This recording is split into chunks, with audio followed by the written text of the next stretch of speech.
समस्या जो उस वक्त थी आज भी ऐसे ही बनी हुई है कि केंद्र सरकार या राज्य सरकार ओबीसी की जनगणना कराने के लिए तैयार ही नहीं हो रही है। ये 85% लोग मिलकर जब चाहे इनकी सबकी सत्ता को 1 मिनट के अंदर इनके पैरों के नीचे से खींच सकते हैं। नहीं है तो इसका मतलब हमारे हाथ से शिक्षा को छीना जा रहा है। अक्सर देखना, चुनाव से 6 महीने पहले ही हिंदू मुस्लिम खतरे में होता है, उसके बाद 4.5 साल तक कोई खतरा नहीं, सब आराम से चलता है कि जिसकी जितनी हिस्सेदारी उसकी इतनी भागीदारी। थोड़ा सा गंभीरता से अपने बच्चों के भविष्य के बारे में सोचो। मुझे तो स्वीकार है नहीं कि हमारे बच्चे फिर से गुलाम बने।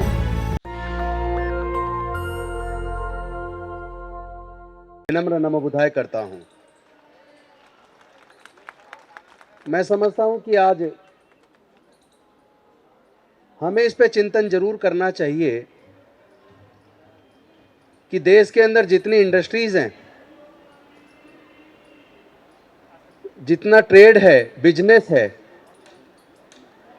उसमें बहुजन समाज के लोगों का कितना हिस्सा है। देश के सर्वोच्च न्यायालय में और उच्च न्यायालयों में बहुजन समाज का कितना हिस्सा है। 1999 में जल्ली साहब को याद होगा, आपने चंडीगढ़ में बामसेफ का अधिवेशन किया था और उसमें समता सैनिक दल के प्रतिनिधि के तौर पर मैं भी उसमें शामिल हुआ था। और तब से, उससे भी पहले से 83 से लगातार मिशन मूवमेंट में हम काम कर रहे हैं। समस्या जो उस वक्त थी आज भी ऐसे ही बनी हुई है। बदलाव अगर कोई आया है, अगर आशा की कोई किरण नजर आती है तो वो ये है कि ओबीसी के लोग पहली बार पिछले लगभग 4-5 सालों में इस न्याय के आंदोलन में बहुजन समाज के रूप में अग्रणी भूमिका में इस लड़ाई को लड़ने के लिए शामिल हुए हैं। प्रयास शामिल करने का लगातार पिछले 40 सालों से चल रहा था,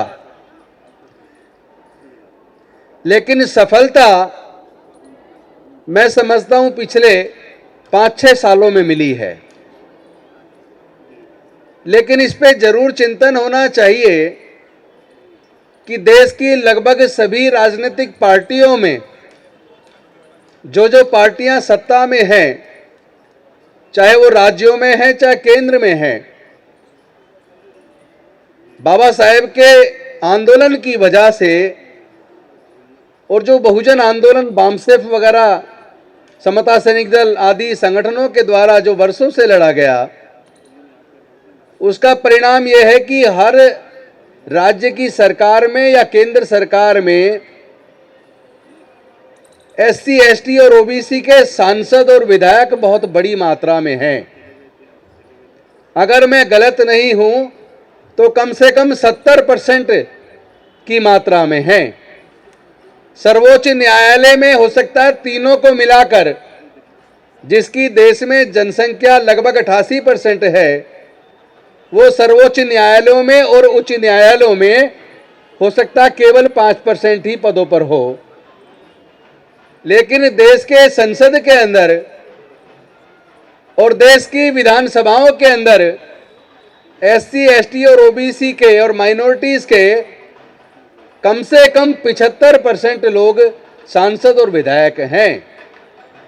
उसके बावजूद ऐसी कौन सी ताकत है कि केंद्र सरकार या राज्य सरकार ओबीसी की जनगणना कराने के लिए तैयार ही नहीं हो रही है।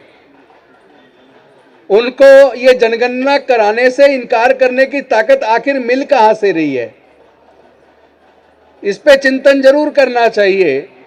ये 85% लोग मिलकर जब चाहे इनकी सबकी सत्ता को 1 मिनट के अंदर इनके पैरों के नीचे से खींच सकते हैं, लेकिन कम से कम इनमें जज्बा तो हो। ये जज्बा पैदा करना पड़ेगा। कुछ लोगों को हम पिछले 40 सालों से देख रहे हैं, निरंतर समाज के आंदोलन में अपना जीवन लगा रहे हैं। उनमें से कई साथी मंच के ऊपर हैं और बहुत सारे साथी मंच के नीचे हैं। जरूरी नहीं है कि जो हम लोग मंच पे बैठे तो हमने ज़्यादा काम किया है। कुछ लोग ऐसे भी हैं जो बहुत पीछे बैठे होंगे, लेकिन उनका पूरा जिंदगी इस मूवमेंट को चलाने पे गुजरा है। लोग कहते हैं एकजुटता लाओ, सारे संगठन खत्म करके एक मंच पे आओ। कोई कहता है कि सारी राजनीतिक पार्टियों से इस्तीफा देके एक जगह आओ। मैं ये कहता हूं, उनके लोग सारी राजनीतिक पार्टियों में ऊपर अधीन सत्ता के ऊपर, सभी पार्टियों के अंदर वो लोग नेतृत्व कर रहे हैं, उनके सैकड़ों संगठन हैं, लेकिन मुद्दे के ऊपर वो एकजुट होते हैं।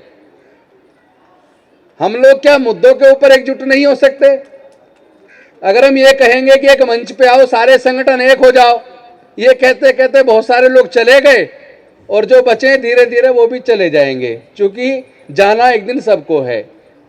मैं तो ये कहता हूं कि ये मंच के प्रोग्राम जैसा आज अंबेडकर भवन पे हो रहा है, ये प्रोग्राम अब दिल्ली के साथ साथ पूरे हर राज्य के अंदर कम से कम एक महीने में एक प्रोग्राम जरूर हम आयोजित करें और उसमें हम सब अपनी जेब से कुछ ना कुछ जरूर डोनेशन दें।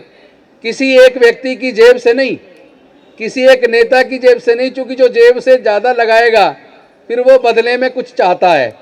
लेकिन जब सारे मिलके करेंगे, क्योंकि समाज का आंदोलन तो समाज के पैसे से ही चलना चाहिए और उसके अंदर ईमानदारी और समर्पण आना चाहिए। ये लड़ाई अब अंतिम दौर में जानी चाहिए, क्योंकि ऑलरेडी हमारा लगभग सब कुछ हाथ से जा चुका है।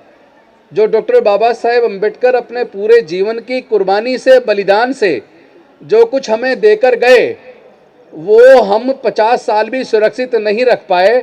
पिछले 25-30 सालों में हमारे हाथ से एजुकेशन लगभग छिन गई है। अब बहुत से लोग मेरी बात से सहमत नहीं होंगे, वो कहेंगे जी कहाँ छिन गई, कोई भी पढ़ सकता है। मैं ये पूछना चाहता हूँ, टेक्निकल एजुकेशन के अंदर, आप इंजीनियरिंग के अंदर, मेडिकल के अंदर, मैनेजमेंट कोर्स के अंदर जिन बच्चों के सरकारी कॉलेज में एडमिशन हो रहे हैं, नंबर आ रहा है, वहाँ पे 2-2 लाख रुपए फीस जमा करनी पड़ रही है सरकारी कॉलेज में। हमारे 99% लोग क्या 2 लाख रुपए की फीस देने की स्थिति में है? नहीं है। तो इसका मतलब हमारे हाथ से शिक्षा को छीना जा रहा है। इतना महंगा कर दो एजुकेशन को कि इनके हाथ से शिक्षा छीन जाए, और वो उसमें सफल होते दिख रहे हैं। क्योंकि हमें जितनी मजबूत तरीके से इस लड़ाई को लड़ना चाहिए, उतने मजबूत तरीके से हम इस लड़ाई को लड़ नहीं रहे। क्योंकि वो लोग आएंगे चुनाव से पहले कहेंगे हिंदू खतरे में, तो ये सारा का सारा ओबीसी जाके फिर वहाँ जाके वोट दे देगा, एससी में से भी आधा जाके वहाँ वोट दे देगा, और वो लोग छल कपट करके फिर सत्ता हासिल कर लेंगे।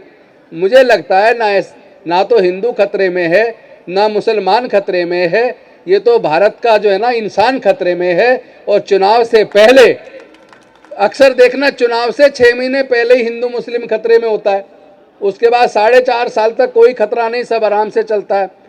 मैं ये कहना चाहता हूँ, इस साजिश को समझिए। ये जो धर्म के नाम पर हमारे लोगों को जो अंधा करके सब कुछ छीना जा रहा है, सब उनके मंदिरों में लाखों करोड़ का सोना हीरे जवाहरात जमा हो गए, जिसमें से आपको और हमें तो कम से कम कुछ मिलना है नहीं। तो भैया इन्होंने एजुकेशन भी महंगी करके हमसे छीन ली और सरकारी संस्थानों को या तो बेच दिया या फिर ठेके पे दे दिया। 5th पे कमीशन में 4th क्लास एम्प्लॉयमेंट बंद कर दिया। इंडस्ट्रीज़ में, ट्रेड में, बिजनेस में हम ना के बराबर हैं। तो ऐसे हालात में मुझे लगता है इस पे गंभीर चिंतन करके इसे राष्ट्रव्यापी आंदोलन बनाना चाहिए कि जिसकी जितनी हिस्सेदारी उसकी इतनी भागीदारी।